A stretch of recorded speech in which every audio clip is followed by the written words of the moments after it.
Hello, everybody. Welcome back to the Kojo Show, episode 8. I hope you guys enjoyed the last episode. I know I did.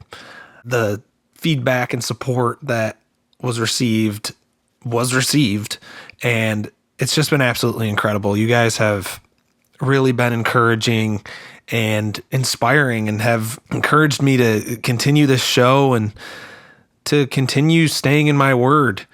If you want to stay up to date and want to stay in the loop, I recommend you sub and potentially follow the Instagram. It's linked in the bio of the YouTube and maybe even the Spotify if you're feeling a little frisky. I don't know. It's all up to you. You make the decisions for yourself.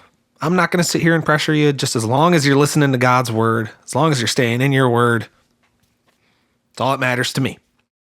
Today's episode, we will be talking about the parable of the lost sheep found within Luke chapter 15. Let's pray. Dear Heavenly Father, thank you so much for all of the listeners who decide to take time out of their day, Lord, to listen to your word, to listen to your truth, to listen to what you have to say to them, Lord. I just pray that these viewers soften their heart to your word, Lord, so that way you can plant their seed, your word within their hearts, Lord. I pray that it grows, Lord, and I pray that they continue to pick the weeds that may be holding them back from a full relationship with you, Lord, from fully knowing you. I just pray that the Holy Spirit speaks through me to them today, Lord, and I pray these things in Jesus' name. Amen.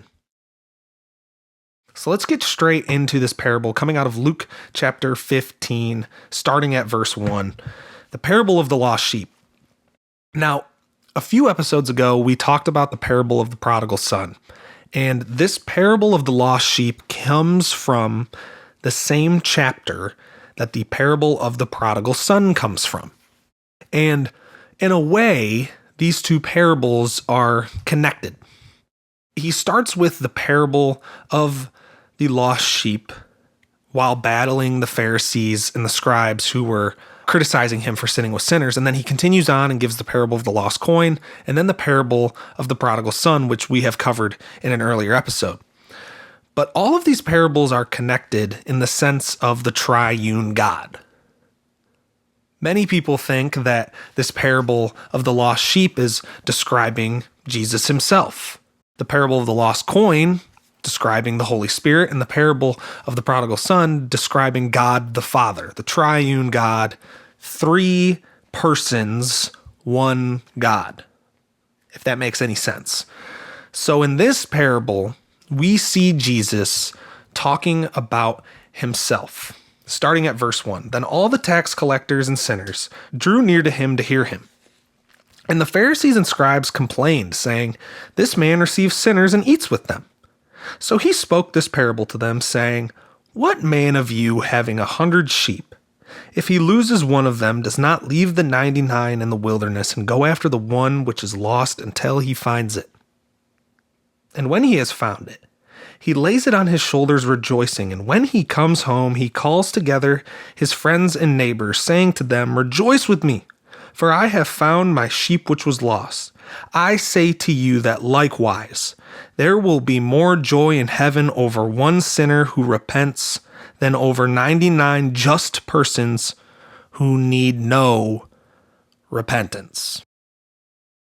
So in this parable of the lost sheep, we see Jesus describing a shepherd.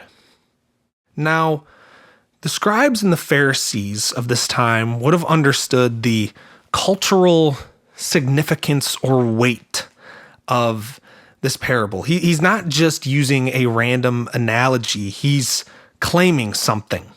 He's talking about something. He's talking about the kingdom of heaven. And the scribes and the Pharisees would have had a deeper connection with shepherds than most people. The coming Messiah, they described as the son of David. David, before he was King David, was a shepherd.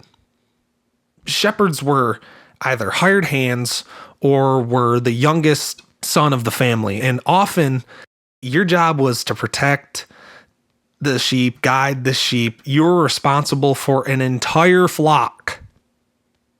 potentially up to 100 sheep. So Jesus in this parable is asking the scribes and Pharisees, if you were a shepherd, you wouldn't let one sheep go astray because although it's your responsibility, you don't own these sheep. You're not the technical owner of these sheep. You're just responsible for keeping the flock together for the actual owners. And if you lose one, well, that one matters to the owner. And so now it becomes your responsibility to go and find that sheep. So Jesus says, what man of you having 100 sheep, if he loses one of them, does not go leave the 99 in the wilderness and go after the one which is lost until he finds it? He's sort of pointing out the flaw in what the Pharisees and scribes were criticizing him of. He goes, wait. Why are you criticizing me for sitting with sinners, sitting with tax collectors, when they are the ones in need of saving? They are the ones who need to be brought to repentance, not you. These people don't know God. These are the people I'm focused on. And now, obviously, he pointed out that the Jews and the scribes and the Pharisees were also sinners, and they also needed to repent, and they also needed to follow him. But he's criticizing the scribes and Pharisees for being hypocrites. How can you follow a loving, just God and then not share that same love with the sinners? He's basically saying, how much do you have to hate that sheep to let it die? Because sheep are very dumb creatures. All right, no offense to sheep, but Jesus is not painting a little cutesy little picture here with sheep. Oh, well, there's 100 sheep and one of them got lost. No, if one of those sheep get lost, they won't survive for very long. They're directionless. They get easily lost. They're defenseless. They don't have any claws. They're not fast, and they don't know how to fight. And they're poor at finding food, and they're poor at avoiding predators. And in the area Jesus was in, the terrain was also terrible. And because they're directionless, because they don't really have a clue of where they're going, they could have just fallen off a cliff. They're that dumb. They're that lost. They're that clueless. So if one wanders off, it can't save itself because it doesn't even realize it's in trouble. Jesus is painting this brutally honest picture of what our life looks like without him. If a sheep goes astray, why wouldn't you go after it? It is going to die without the shepherd. And Jesus, in John chapter 10, verse 11, describes himself as the good shepherd. That he is the one that herds the flock, and he is the one that goes after that one sheep. Jesus isn't insulting us in this verse. He's not calling us stupid. He's not saying we're clueless. He's not saying we're dumb. He's just describing the truth. He's describing that we are hopelessly lost without him. Hopelessly lost. He is the only way to the Father. He is the life. He is the truth. And so the shepherd in this parable, being Jesus, leaves the 99 for the one. It is a bold move, but he is willing to do it because that one that is lost needs immediate rescue. Because if he doesn't go to find them, that sheep will die. And again, how much do you have to hate that sheep to let it die? And it's the same story for us. When we are lost, when we are hopelessly lost, he goes, he looks, and he finds. And it's not that the 99 don't matter. It's just that one sheep matters just as much as the 99 that he's leaving behind. And when he finds you at your lowest, when he finds you at your most lost, when he finds you hopelessly desperate for a savior, he doesn't condemn you. He doesn't punish you. He doesn't scold you. He carries you home. And if you want a picture of the gospel, if you want the most accurate depiction of who Jesus is, this is it. Jesus rescues. He restores. And then he rejoices because he has found us. Because like in the story of the prodigal son, like the father says to the prodigal son, you were once lost and now you are found. You were once dead, but now you are alive again because you have come back to me. And Jesus in this parable is saying, you are not too far gone. You sometimes may not even understand the trouble you're in. It takes a shepherd for a sheep to notice the trouble they're in. He doesn't wait for you to come crawling back to him. No. He goes. He lifts you. And then he celebrates because he has found you. The best parallel I could give to this story of the shepherd is a personal story. So a couple semesters ago, this is my second year of college. A couple semesters ago in my fall semester, I was taking this psychology class and I needed a B in order to pass the class and get the required amount of credits I needed in order to not have to take the class again. At the end of the semester, I was sitting at a B-. I was right on the cusp of passing the class and not having to take it again. And I was lost. I didn't quite know where to go. I didn't quite know what to do. I didn't quite know who to talk to. I felt hopeless and directionless and just clueless. But the one thing I never thought to do was email the professor. There's one thing that annoys me the most about professors, and it's when they use having too many students, quote unquote, as an excuse. And so I never thought to email the professor because I was like, she's not going to get back with me in time and I'm going to end up failing because, it's my fault. Like, I'm the one that didn't turn in the assignments that I needed to, and I'm the one that didn't focus in class enough, and I'm the one that did this. I'm the one that missed too many classes, whatever it may be.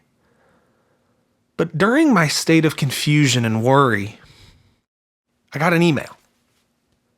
And it was from that very same professor. She emailed me and said, "Hey Connor, hope you're doing well. Just wanted to let you know about the current situation you're in. You're a few points away from passing the class, but if you don't end up getting the required grade you need, you won't get the required amount of credits and you won't pass the class." And then she said this. She said, "I will open up some assignments for you in order to help you out, because you only need a few more points." And I just remember answering right back and going, "Oh, shoot, I'll get the assignments done by tonight. Come on, open them back up. Why not? I don't want to take this class again. No offense to you, professor. You're a great professor. But I don't want to take this class again. I don't want to have to ever take this class again." And it relates to this parable of the shepherd, because it was of no benefit to her to reach out to me and help me. She didn't have to help me.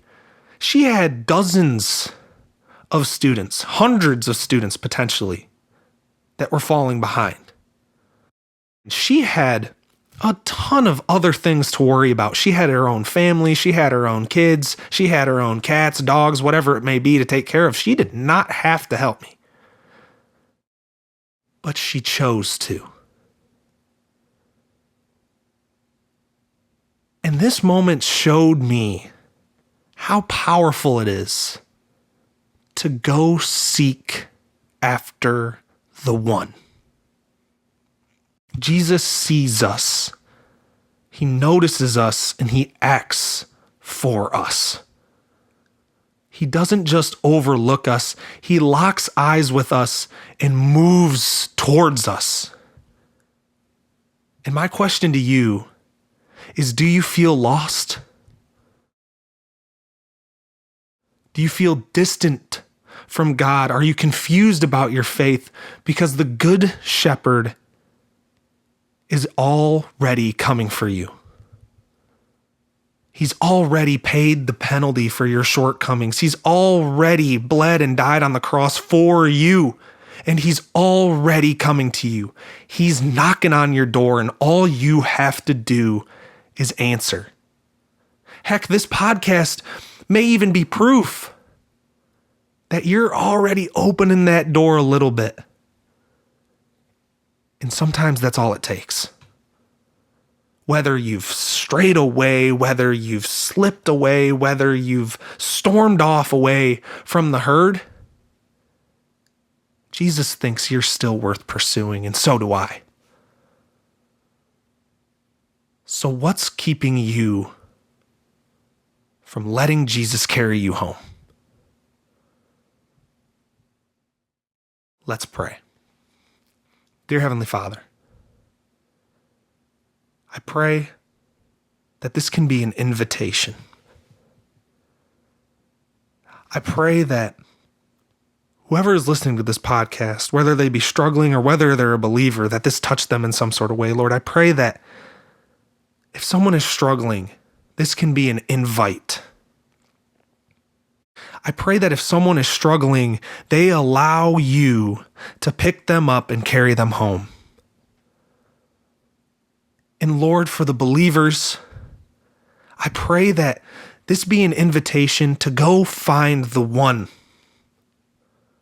Go search for the one that might need help. They may be standing right next to you, and all it takes is a good word.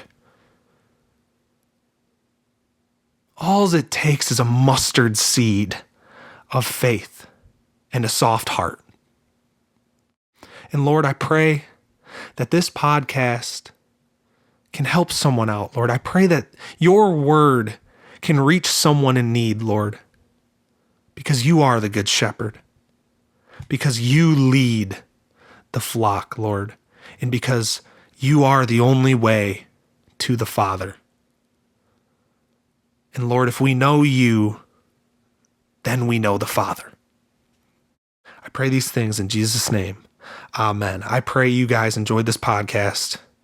I pray that you share it with someone who may need to hear this message, who may need to hear the invitation that God has freely given. I pray that if you feel lost and if you feel confused, that you accept the invitation Jesus has given to you, because he's coming for you and he wants to carry you home. Hope you guys enjoyed, and I'll see you in the next one. God bless.